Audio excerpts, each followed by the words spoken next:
Societal transformation at a regional level is unusual, but it is no aberration. As history reveals, it will occur whenever and wherever God's Spirit is given room. Like the high Arctic, Scotland's remote Outer Hebrides echo with tales of the supernatural. And like the far north, this rocky, windswept armada seems an improbable place for God to visit. Yet the heavens have been rent over this ancient land with remarkable regularity. These visitations have been called revivals, but they are unlike anything most of us have ever experienced. History records gatherings of 9,000 people, but that's difficult to take in because there were only 12,000 people in the island.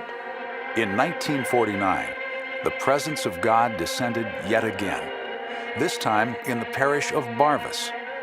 The refreshing was certainly needed, but it did not come easily. One revival-era convert, a godly store clerk by the name of Donald John Smith, recalls how local intercessors went to work.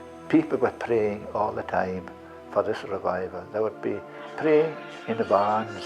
You would hear them praying. Among the more fervent of these prayer warriors were two elderly sisters, one of them nearly blind, praying for revival several times a week, often late into the night. They were gripped by the promise of Isaiah 44. I will pour water on a thirsty land and streams upon the dry ground. One of them was housebound. She was in bed there. I used to read the Bible with them and pray with them, and you would feel the presence of the Lord. They knew their Lord. Challenged by the faith of these godly women, 7 church leaders gathered in a nearby barn to pray. For months, they pled with God that He might kindle a greater appetite for His presence. That was the defining moment of the beginnings of the revival. It was 1949, in the middle of the year. As the elders continued their travail in the barn, they began to notice the lights in nearby crofts and farmhouses burning late into the night. Some never went out at all. The people's hunger for God had overtaken their desire for sleep. The elders realized their prayers had been answered. It was a community at prayer. Their faces would be tear-stained. There was such an expectancy, such a desire, And these prayers were travailing. They were painful praying. such a longing that God would come. And God answered. With nothing more to delay Him, Jehovah drew near. Something very significant had happened the previous night. There was something quite strange, almost eerie, in the atmosphere of the house. We felt this power, and afterwards even the dishes were clattering. It was as if the Lord came down with a mighty wind. The house shook with the power of prayer and the presence of the Lord.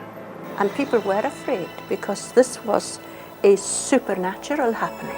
The Shekinah glory of God descended upon the community, a tangible supernatural light hovering around many of the farmhouses. There was lights coming on houses. The glory of the Lord was just shining around about them. They were all stunned. They couldn't say a word. What could they say? Be still and know that I am God. That's all we said. Around 4 o'clock in the morning, a crowd of several hundred people gathered outside the community police station. Many had traveled from neighboring villages, drawn by an incomprehensible power. Walking on the main road, they would be crying out to God to have mercy on them. They were lying down on the road for God to have mercy on them. It was as if we were suddenly in eternity. Eternal issues, eternal things were very, very real to us. I know this, the strong village and hamlet. The people came. Were you to ask some of them today, what was it that moved you? They couldn't tell you. Only that they were moved by a power that they could not explain, and the power was such as to give them to understand and see that they were hell-deserving sinners. And of course, the only place they could think of where they might find help was at the church. Now that is a fact that cannot be disputed. That I can still tell the people who were in the revival, see what they're singing.